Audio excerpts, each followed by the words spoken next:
Hey guys, it's Mr. Ray here with our last lesson of the course. We're going to wrap up linear system unit today. Um, we've looked at two methods of solving linear systems in the previous two lessons. The first method was called substitution, and then we had elimination. Hopefully you've had lots of practice of that. That's very important. So today what we're going to do is finish off the unit and the course with some word problems related to linear systems. We've done a couple of them already in the other lessons, just to kind of warm you up. So basically, linear system word problem would be anytime you have two unknowns. Okay, so it's not like solving a linear equation where you just have an x and you solve for x. In this case, you're going to have two variables, could be x and y. Now, when you have two variables, you can't solve for them with just one equation. So you always have to have two equations, and that's what you notice when we have a linear system. It's always two equations, both with two different variables, the same two variables in each one. And then we know how to actually solve for x and y, or a and b, or whatever the variables happen to be. Okay, so these word problems, they're not going to be, they're exactly what it says, word problems, just some sentences with some information. So you actually have to create you have to create the linear system by yourself, and in order to do that, you have to define your two variables. Those are going to be let statements. So let x represent, let y represent, then you make your two equations, and then you just go and solve it like you have in the first two lessons, and then you wrap it up with a word answer. Okay, so before we do that, I just wanted to show you, because you may see something like this on the assignment. Okay, and this is actually something we're going to be doing in this lesson as well, so I just want to let you know this is always an option. So I could give you a really scary looking linear system with for example, I could give you a linear system that looks like this. 3/8 x minus 1/2 y equals, I don't know, 3/4.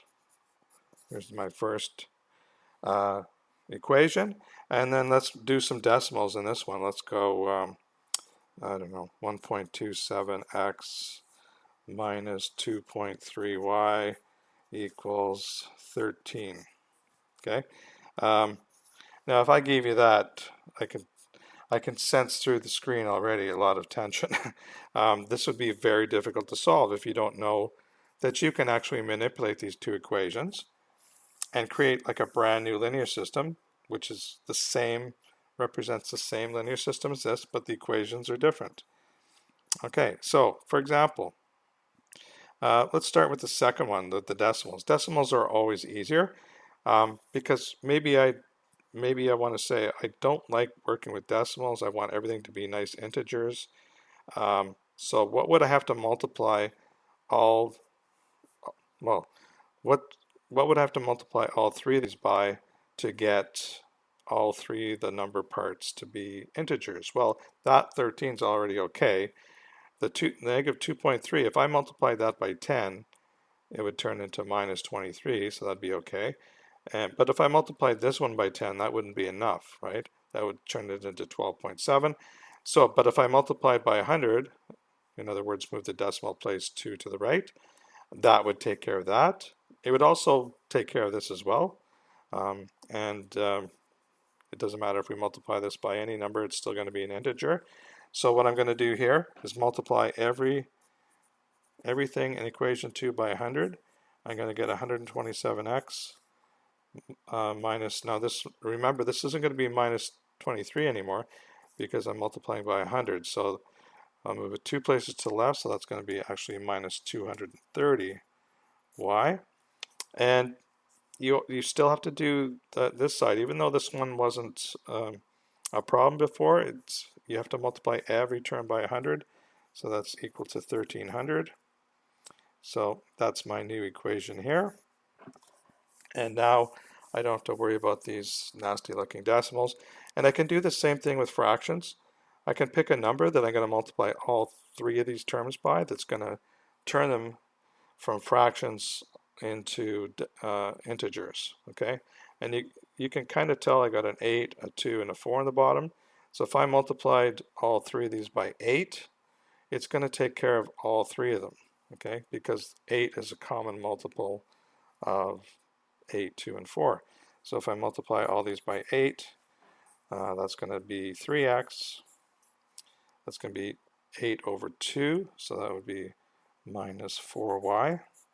And this would be 24 over 4, which is 6. And there's my new version of equation 1. So I've got this brand new looking, shiny looking linear system. I'm not going to solve it. I just wanted to show you can turn fractions and decimals into integers. So this would be something we would do. In fact, we will see some word problems where we create a linear system with some decimals. So if you see that on the assignment, you can always change it into a nicer linear system. Okay, it's not going to, by solving this linear system, it will have the exact same solution as this one, but you can see it's a lot nicer looking. I'll use my techniques like before. I don't think I would use substitution here, but I definitely could use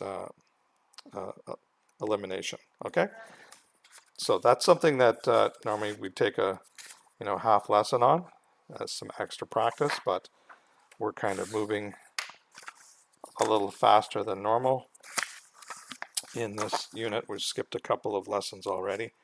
Okay, so we're going to do 4 word problems. All 4 of them are different types. There's 2 that are that have a lot of similarities on. So I'm going to actually change the order I do these to go from basically easiest to most difficult.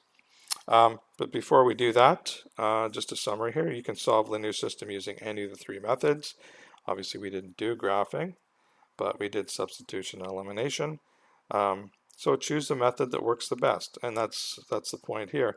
There might be an advantage to using substitution, or it might be better to use elimination. So I know a lot of students will just do elimination for all of them, and that's fine. But if you see one's set up really nicely to do substitution, go for it. Okay, but don't make it more difficult than it has to be. Don't force it to be a substitution if you're going to end up with all sorts of nasty fractions. Okay, different problems, word problems will have different strategies, and we're going to look at each of those. Typical problems can be grouped into one of these categories: numbers, money, investment, mixture, and distance, speed, current. So that's the 4 categories. We'll do one of each, okay? And you should be prepared for the assignment. I could give you, I don't know, I could give you 3 of the 4 different types. So make sure you understand each of them. Okay, so I'm going to start off with number 1. I think this is always my favorite math question in grade 10 because it's so simple looking. You may not even realize it's uses a linear system to solve it, but let's just read it. On Darwin Farm, there's a total of 50 chickens and 50 chickens and cows. So if you add the chickens and cows together, you'll get 50. If there are 118 legs, like if you added up all the legs of these 50 animals, there would be 118. Kind of a weird way of counting. How many chickens are there? Okay, so if you look at this, there really is 2 unknowns. There's the number, how many chickens are there, and how many cows are there. Okay, so before I even think about creating a linear system, I'm going to define 2 variables that represent those unknowns. So now sometimes I'll use x and y, but I think when you're doing word problems, it's a real advantage if you can use variables that relate to what it represents. X and y can get a little boring, but it doesn't necessarily give you a lot of information. Okay, so I'm going to be a little bit creative here. If you want to stick with x and y all the time, that's fine. You can use any variables you want. So 50 chickens and cows, how many chickens are there? Now, we also don't know how many cows there are, so I'm going to do a variable for each because I'm going to need that. So I'm going to now, here's the problem. I can't use C. Well, if I use C for chickens and C for cows, I can't do that. So I have to pick a different variable. So I'm going to actually use K for chickens and W for cows. Okay, so let K represent. Now, I don't want you to just say, I think I've said this before on other word problems, on previous lessons. Don't just say let K represent cows, because that's not very informative. What is it about the cows? What is K about the cows? Well, it's the number of cows. So you got to say what it represents. Let K represent the number of cows. I know it sounds simple, but it could represent other things too. It could represent, you know, it could represent the weight of the cow or the height of the cow or, you know, the eye color of the cow. Who knows? So this is very exact. You're not guessing at what K is. Represent the number of chickens. Okay. Now, if you do a good job doing the first one, well, the second one's really similar. So I'm going to, like I said, I'm going to use W for cow. So I'm going to use a double quote every time the word's the same. So let W represent the number of cows. Okay. And now it's very clear. K is the number of chickens, W is the number of cows. Now I go back to the sentences and I read them with a bit more. I'm looking for information I could use to make an equation. So the first thing I see is there's a total of 50 chickens and cows. So total means you're adding up the chickens and cows. So you're basically taking K, adding it to W, and you're going to get 50. So that is your first equation. And in a lot of these word problems, it's a very similar first equation. A lot of times it's just adding up the two unknowns. Okay, not always, but a lot of times it is. Okay, now the other thing is a little more difficult. So don't give up. Just try to think your way through it. So if there are 118 legs, okay, well that means I'm going to get, some of these 118 legs are from the chickens and some are from the cows. So how could I make an equation? Well, for sure I'm going to it's going to be a total of two things. Okay, the total number of legs is 118, and that comes from the total number of chicken legs and the total number of cow legs. So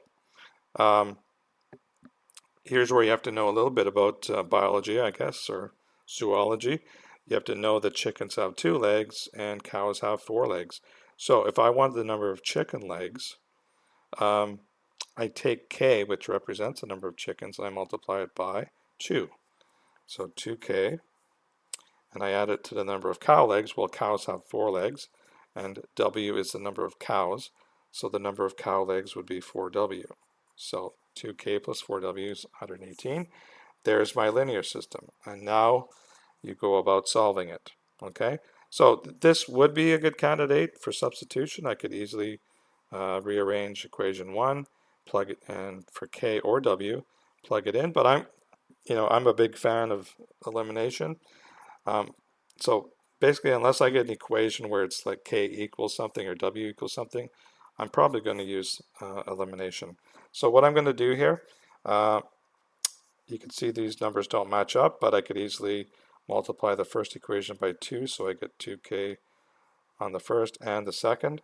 So that's the first thing I do. So 2 times number 1 is, so every term gets multiplied by 2.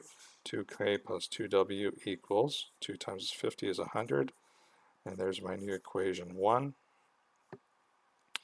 Now you can see I could subtract these. Now I'm just going to rewrite equation 2 underneath. You don't have to, but I just like to have it organized, see what I'm adding or subtracting. Now you can see those are going to disappear when I subtract. I've got 2 and 4, 100 and 118. Well, I don't think I talked about this when I was doing the other lesson, but when you add, it doesn't really matter what order you add, but when you subtract, the order does matter. So if I just took 3 minus 2 equation, I'm going to end up with some negative numbers, negative 2, negative 18. So I'm going to flip it around. I'm actually going to take equation 2 and subtract equation 3. So I'm sort of subtracting upside down. So 2 minus 2, gone. 4 minus 2, that's positive 2w. And 118 minus 100, that's 18. And I'm going to take that up here. Divide both of these by 2, I get w equals 9. Okay, well that's cool. What does that mean? Well, this is where the let statement is so important, because now you can go back and go, well, what was w again? Well, w is the number of cows. So we now know that Darwin Farm had 9 cows. And if that's what the question was, we could stop right there, but it was how many chickens are there? So we got to keep going. So we finish off these linear system solving, substitute the variable we just got, w equals 9, into, and we're going to put it into equation 1. So it's k plus w, and w is 9, is equal to 50. So if you subtract 9 from both sides, you get k equals 41. And that tells you the number of chickens, because k represents the number of chickens. So wrap it up with a word answer. Now, in this case, they only asked us the number of chickens.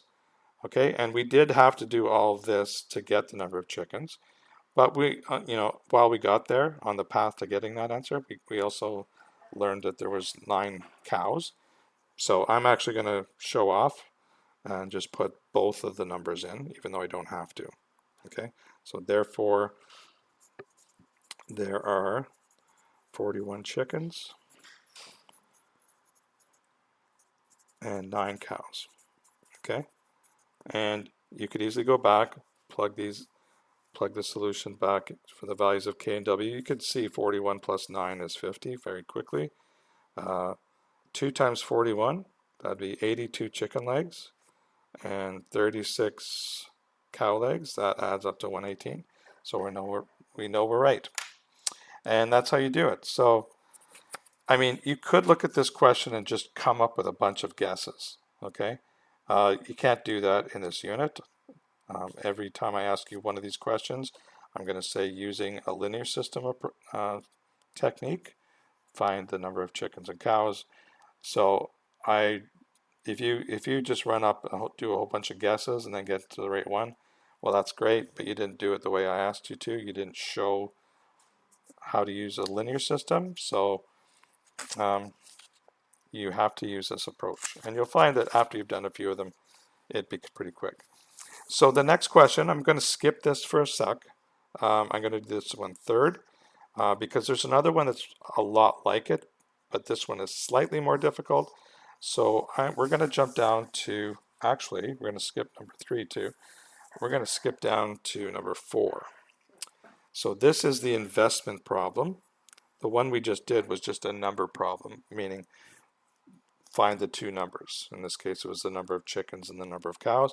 This one's an investment problem, and basically it's always the same type of question. So let's see what this question has, and I'll tell you how it might be different, how it might change. This one is a really straightforward one. If I ask you another one like this, you just basically plug in numbers in a different place. So Tran had $10,000 to invest. She invested part of the money in a term deposit. So you don't have to worry too much about what that is, just the fact that it's a place where she put money that made some interest, okay? And that interest was 4% per year. And the rest of the investment, whatever she didn't put in, the rest of the $10,000 went into bonds, and the bonds paid 5%. Okay, and then after 1 year, she made $440 in interest. So the question is, how much money did she invest at each rate? So how much of her money did she put into the term deposit? How much did she put into the bonds? Okay, so you can see the 2 variables right there. So some of the money went into term deposits, some went into bonds. So again, you could use, you could use X and Y, or you could use T and D, but I'd really avoid using T because T's look a lot like X's and plus signs sometimes, and it's easy to get them confused. So I'm going to use the old reliable X and Y here. So let x represent, so this will be the money that went into the term deposit. So again, don't say let x represent term deposit. That's way too vague. It's the money, the amount of money, actually. And money could be in different units as well. You could have euros and pesos and yens. This is in dollars. Not sure if it's Canadian, but let's assume it is. The money invested in term deposit. Term deposits. Now, the term deposits pay 5%. I don't really need to put that in here, but for my own benefit, I'm just going to kind of tack it on to the end there to show how much they make. And that's going to be helpful when I make my equations. I don't have to go hunting back through the words to find that. Okay, so it's right there for me. And then the Y will be exactly the same thing, but it'll be for bonds. So money invested in bonds. And that actually makes, oh, sorry, I got this mixed up. Term deposits are 4%, and the bonds was 5%. Okay, so I got my variables x and y. Let's create the linear system. And the 10,000 to invest. Well, we know that part of the money went to X, went to the term deposits, and the rest went to Y, so that the sum of these two amounts is 10,000. So X plus Y equals 10,000. And again, this is a lot like the last question. The sum of the two variables equaling a number is normally the first equation. Okay, now the second one's more difficult. So what haven't we used here? Okay, so if you read this, we've used the 10,000. Well, we haven't used the percentages yet, and we haven't used this. So how much interest did she make? She made $440. So I'm going to make an equation that basically shows where this interest came from. Okay, so this interest came from interest from the term deposit plus the interest from the bonds. Okay, so how much interest would she have made from the term deposit? Well, it's whatever she invested, which is X dollars, times the percent, that the interest rate. So 4% of X is how much interest she made from term deposits. Now, when you're making an equation, you can't put percent signs, but 4% is actually equal to 0.04. Okay, so 0.04 times X, that's how much money interest was made from term deposits. And for the bonds, I just change it to 0.05 for the percent, and then times Y. Okay, so there's the linear equation. This one's quite simple. This one's a little more complex. Now, here's where that little trick comes in, where you have some decimals. So I would really rather not work with these decimals. So what I'm going to do is multiply. You can see both of these. I would need to multiply by 100 to move it 2 places to the right. So I'm going to multiply equation 2 times 100. And that's going to move the decimal place. So that's 4x plus 5y. And this also gets multiplied by 100. So that's adding 2 zeros to the end. Okay, and there's my new equation 3, which is really the same line, same information as equation 2.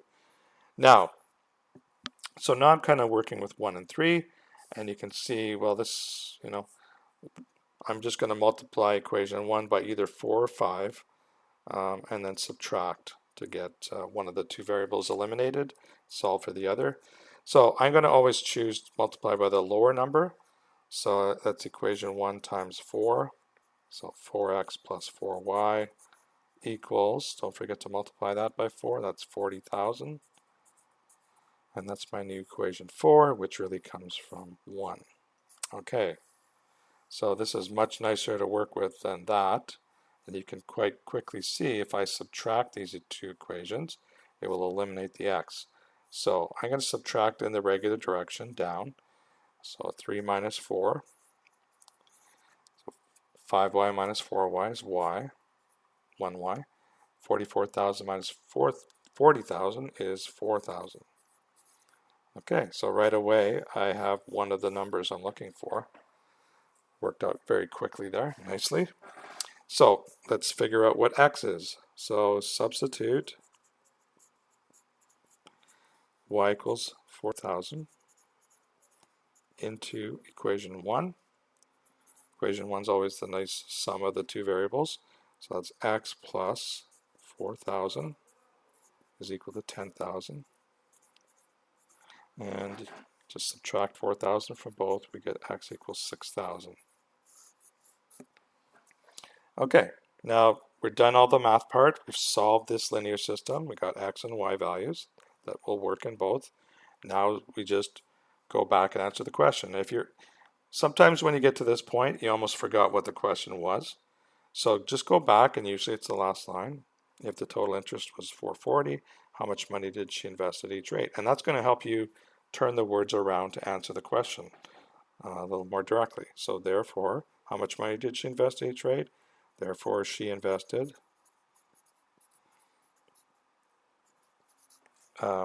so x was 6,000. And this is where it's good to have a nice description here. So x was money invested in term deposits. So she invested $6,000 in term deposits. And I'll put the interest rate right beside it, 4%. And $4,000 in bonds, which gave 5% interest. Okay, and there you have your answer. You can easily go back and plug these in to see if they work. It's be a little trickier to do that in your head. So if you want to try it, just use a calculator. You'll see that it works. Okay, so just like every linear system, you'll be able to check it and make sure that you are correct. There should be never any doubt after you do one of these questions. If you check your answer and it works, well, that you know you've got it right. Okay. So let's go back to question example 2. And this is a mixture problem. Tells you right in the statement. Now, mixture problems and investment problems are really similar with a little bit of a twist. And you can kind of see I've got two different percentages here, just like I had two percentages for the investment problem. And you're going to see a lot of carryover here. So what a mixture problem is you take two different concentrations of the same thing. In this case, it's acetic acid. So you have a bottle. Let me just do a little diagram over here for you. So you've got a bottle of two different concentrations of acetic acid. So 5% and 10%. So 10%, what that means is out of the whole volume of this mixture, 10% is like pure acetic acid. Okay, and out of this volume, 5% is pure acetic acid. So the 10% is twice as strong. Okay, it's going to eat away more than the 5%. Okay. Now what we do is we've got these two bottles. We're trying to make a third bottle. We're going to pour some stuff in from both. And we're going to make this new solution that is 8% acetic acid. And we actually do know the total volume here. So this is actually going to be 250 milliliters. Okay. Now, what we want to know is how much of each of these we're using to make this. Okay. So the two variables, one will be, yeah, I think I'm going to use X and Y again, even though I think on the completed paper that you'll see, I think I used F and T. So let's use X and Y here. So basically X milliliters of 5% and Y milliliters of 10% go in here to make 250 milliliters of 8%. Now here's a nice little trick. So if you use the same amounts of both of these, if x and y were the same number, you know that the strength would be exactly halfway between. So the concentration of the resulting mixture, if x and y were the same amount, would be 7.5%. Okay, that would be half and half, basically. Okay, now the fact that this is 8%, that should tell you, well, if it's going to, if it's 8%, that's more than 7.5. That means we'd have to use more of the 10% solution. So that's a nice little check. You can make sure that when you get your answer that that the y should be more than the x. Okay, so let's make our equations. Well, I guess first let's do the variables. Even though we've done a diagram here, let's do a let statements as well. So let x represent. Now again, this is really important because if you start saying acetic acid and that's it, well, that's totally useless. So what are we actually measuring here when we pour this in? What are we looking for? We're looking for the volume. Okay, it could have been anything. It could have been all sorts of other measurements like the mass or the color or something. You have to say the volume. So the volume, and if you're going to use something like volume, you got to put the units, and it's measured in milliliters because this is in milliliters. The volume in milliliters of 5% acetic acid. Okay, and then the Y is just the volume in milliliters of the 10% acetic acid, and I'll just put used here. Okay, now again, the first equation will be the volume. So we took x milliliters, y milliliters, added up to 250 milliliters. So x plus y equals 250. Nice, easy first equation. Now the second one's a bit more complex. It's a lot like the interest. So if you think about it, well, I used x milliliters of the 5%. So what I'm trying to get is the volume of the pure acid that I'm using here. So I want to take 5% of the volume that I'm taking from there. So 5%, remember that's 0.05 times x. So that number there, that is actually going to be the volume of pure acid from the 5% solution. And similarly, 0.10 y, that's the volume of the acetic acid from the 10% solution that we've taken. Now this one here, this is where it's different than the investment problem. Okay, so right here, we don't actually know how much pure acid's here, but we can easily calculate it. It's 8% of 250 milliliters. Okay, so you could actually calculate it right here, put it in there, but I want to show you where that comes from. So it's kind of the same style as we used here. It's the percentage times the volume, percentage times the volume. Okay, except we didn't know these two volumes, so we can't actually simplify this anymore. Okay, so now you'll see that later on we don't really have to multiply these, but you could if you wanted to. Okay, there's our linear system. Let's solve it. So again, we've got one of these, decimal equations in our linear system. Let's multiply it by something that'll get rid of all the decimals. So these two, just like the other one, multiply by 100 will get rid of the decimals, and the 100 will also get rid of that decimal. So let's do that. So equation 2 times 100, 5x plus 10y. Now here's a little trick. If I multiply the 0.08 by 100, that changes to 8, and then I can just do 8 times 250. Okay, and I can do that in my head. I know that 4 times 250 is 1,000, so 8 times 250 is 2,000. Okay, so there's my new equation 3, which is same line, same information as equation 2. And now I look back at, I got to use equation 1. So what I want to do with this, I think I would like to multiply it by 5 so that I can then subtract and get rid of the x's. So equation 1 times 5, 5x plus 5y equals, and then 5 times 250, that's 1250. And that's equation 4, which came from equation 1. And now we can just subtract. So I'm going to subtract down. I'm going to get positive values here and here. So that's going to be, that's 0. This is 5y. And this is 750. If I divide both sides by 5, I get y equals 150. So what does that tell you?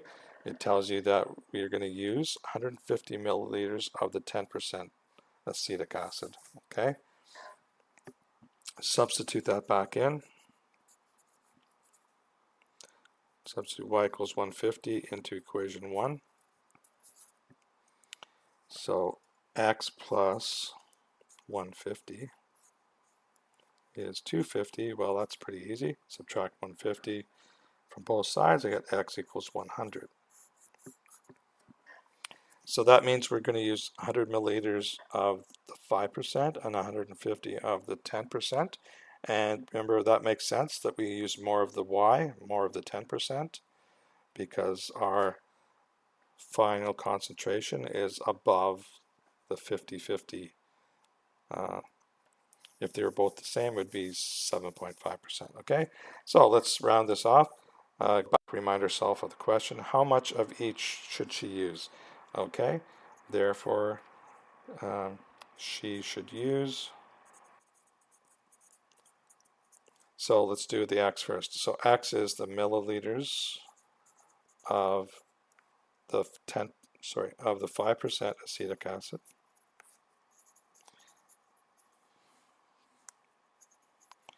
Okay, and that was the x, and the y is 150.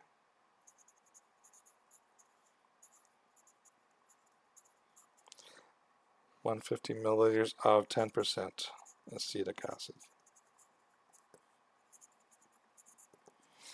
Okay, so you can see even the linear system looks very similar to the investment question. The only difference was they didn't actually give us this number directly, but it's easily obtained by multiplying these two numbers together. But that's the only thing that makes this one more difficult than the investment problem. But there's a lot of similarities. That's why I did these two together.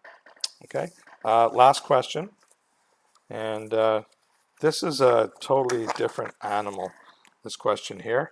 But once, like a lot of these, once you've seen one solution, it becomes not quite as earth-shattering the next time you use it. But the first time you see it, it's quite different. So this is called a current problem. So current meaning like a river current. Okay, so the situation is normally you're canoeing or kayaking or swimming down a river downstream with the current, and then you stop and come back to where you started, where you began. Okay, let's just read this. A canoeist took 2 hours to travel 12 kilometers down a river. And the word down is actually very important. So down a river means you're going downstream, which means the current is pushing you. It's helping you. Okay. The return trip against the current, so this is upstream, it took 3 hours. And that the difference in the time makes sense. It was quicker to go downstream than upstream. The distances were the same, 12 kilometers both trips, because this is a return trip, same distance. But this time you had the current pushing against you, slowing you down. Okay. What was the average paddling rate of the canoeist? So when you say paddling rate, it's like the speed that the canoeist would paddle in still water with no current. Okay. And what was the speed of the current? Okay, so I always like to draw a quick little picture here. So this is going downstream, and then we returned, came upstream. The distance was exactly the same for both, 12 kilometers. but this downstream, so downstream, the river's actually going this way. Okay, so on this part of the trip, it's going to be quicker, right? So, and it is, it's 2 hours. And on the return trip, fighting the current, it was 3 hours. Okay, now, when we make the equations for this, this is where the difference is.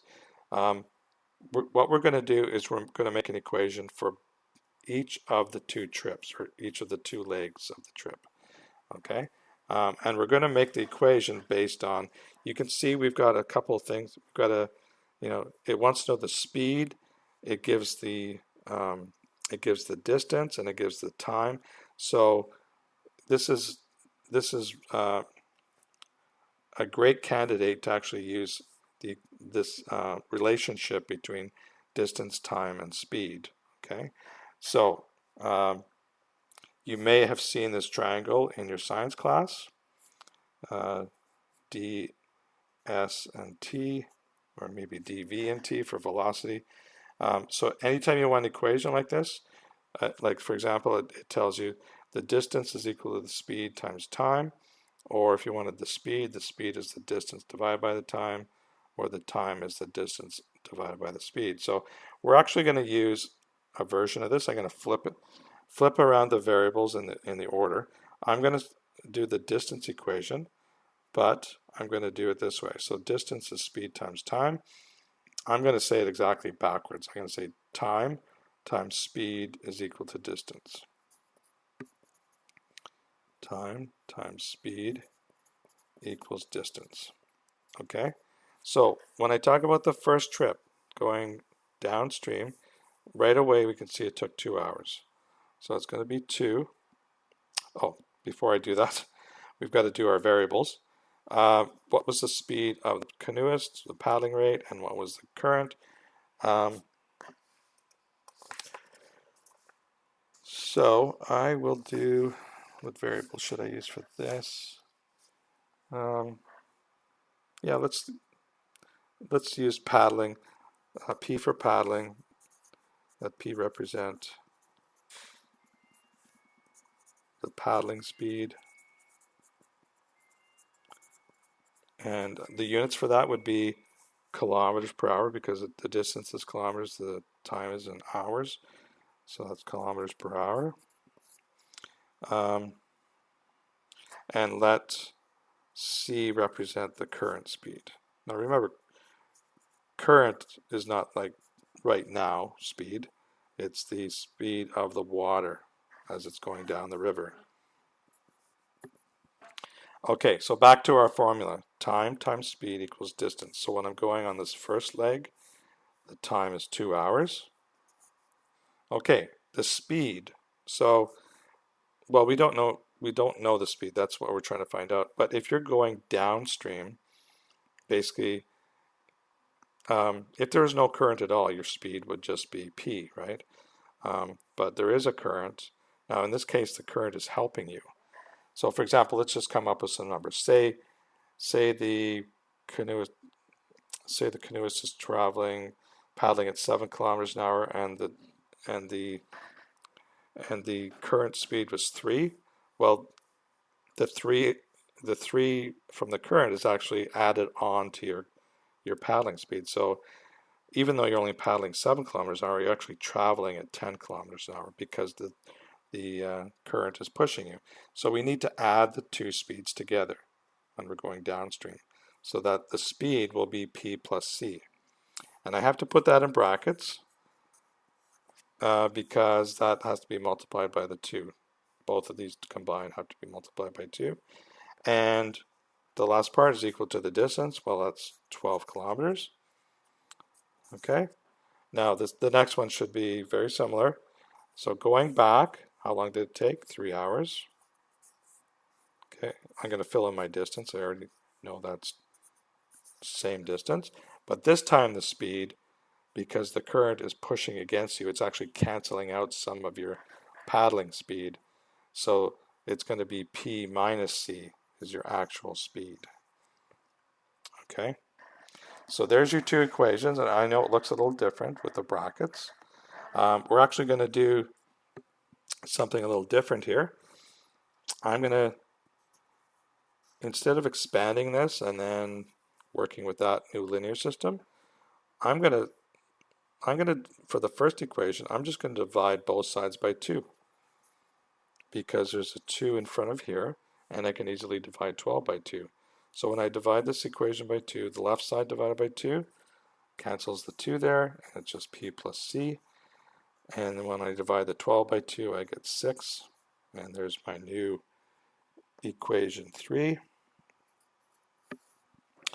Now, this one here, I'm not going to divide by 2. I'm going to divide by 3 because both of these can be divided by 3.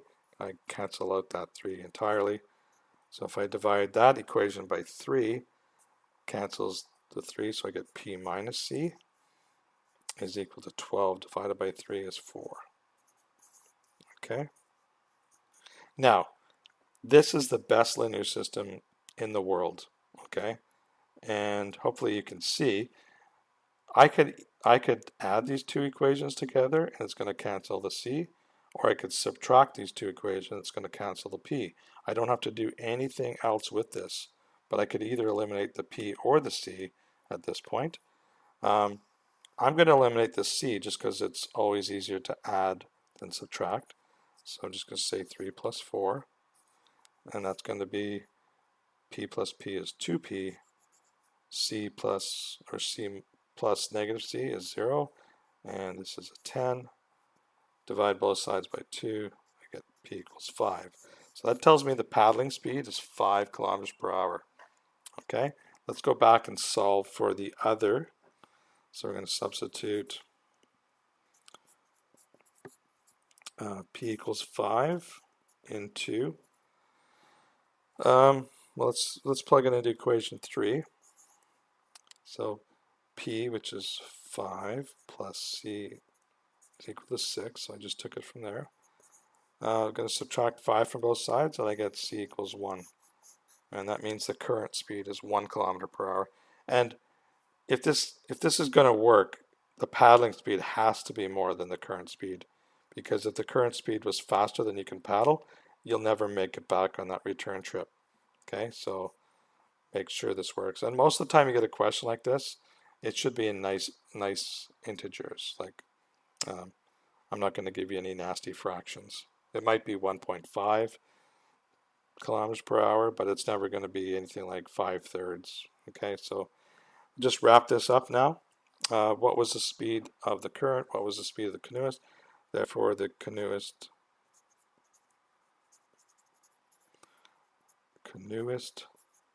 paddled at a rate of 5 kilometers per hour, and the current was 1 kilometer per hour. Okay. All right, so there you go. We've done our 4 examples. I'm only going to give you questions. Well, I might give you a thinking question on the assignment, but I'm going to give you a couple, 2 or 3 of these styles to see if you can do them for yourself. There's also going to be a fair number of just regular, here's a linear system, what's its solution, what's the point of intersection. And like I said last lesson, I will be giving you one question where I ask you to solve using substitution. I'll give you another question. I'll ask you to use elimination. And then every other question, I'm never going to tell you what method to use. Okay, I just want to make sure that you know how to use each method. And then from then on, it's your call. Okay, so that's it. There's quite a few questions here you can try. The more you can look at and practice, the better you'll do on the assignment, because I might take some variations of these, or I might take something that I didn't assign from that page. Okay, so if you have any questions, please join me on office hours this week. The office hours will be different, just because my schedule is a little messed up. I will be posting on Monday afternoon the office hours for this week, and hopefully I'll figure out what office hours will be for the next couple of weeks. Okay, so this is the last lesson, one more assignment, and then it's basically me marking and getting the marks back to you. So good luck on that last assignment, and please come for help if you need it. Okay, thanks guys.